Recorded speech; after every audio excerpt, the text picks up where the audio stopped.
Hello, my name is Esther Duperchi. I am an Associate Director of Anti-Infective Research at Summit Therapeutics. I will present results of a metagenomic analysis that investigated the impact of two antibiotics, vancomycin and ridinilazole, an investigational agent, on the gut microbiome and its associated bile acid metabolism in patients with Clostridioides difficile infection. But first, I would like to thank the team at Clinical Macrobiomics for their collaboration on this project. Clostridioides difficile infection, or CDI in short, is an infection of the colon. Two key risk factors for CDI are 1. Low diversity of the gut microbiota, and 2. Low levels of secondary bile acids which are produced by this gut microbiota and can inhibit the growth of C. difficile. Vancomycin is a standard of care for CDI. However, vancomycin is a relatively broad-spectrum antibiotic which can further damage the gut microbiota of CDI patients and thus can increase the risk of recurrence of the infection. In contrast, ridinilazole showed targeted activity against C. difficile in vitro, which may potentially spare the gut microbiota. This may help explain the decreased risk of recurrence of the infection observed in the phase 2 clinical study. This analysis was performed using shotgun metagenomic sequencing of stool samples collected from 62 CDI patients enrolled in a phase 2 study that compared the efficacy of ridinilazole and vancomycin for treatment of CDI.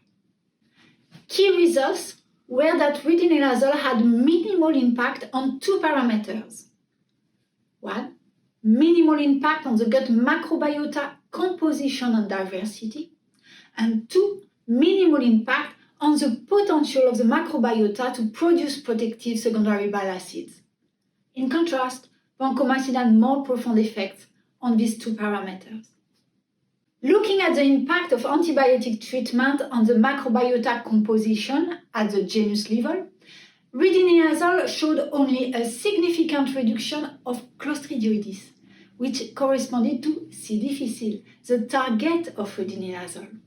However, vancomycin therapy resulted in significant and greater than twofold reduction in 23 bacterial genera. Looking at the impact of antibiotic treatment on the microbiota richness, a measure of microbiota diversity, ridinilazole, in green here, showed minimal impact on richness at end of treatment and a 50% increase at 30 days post end of treatment compared to baseline. In contrast, a 61% reduction in microbiota richness was observed at end of vancomycin treatment, and it was only back to baseline level at 1 month post end of treatment.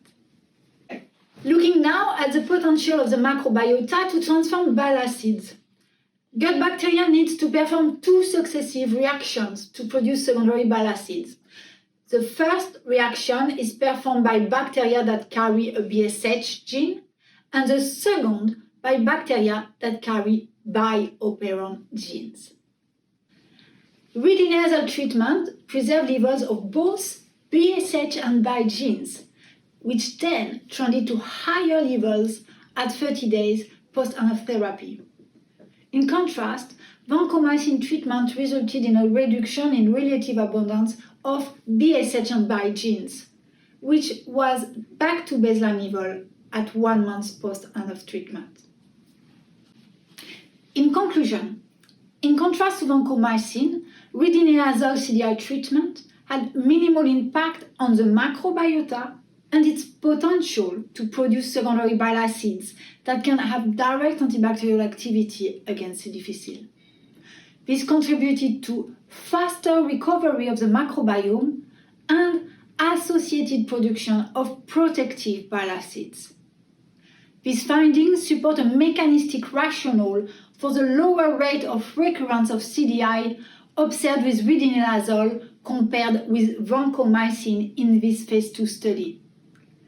Ridinilazole is an investigational antibiotic currently in phase 3 of clinical development for the treatment of CDI, and is not approved by any regulatory body.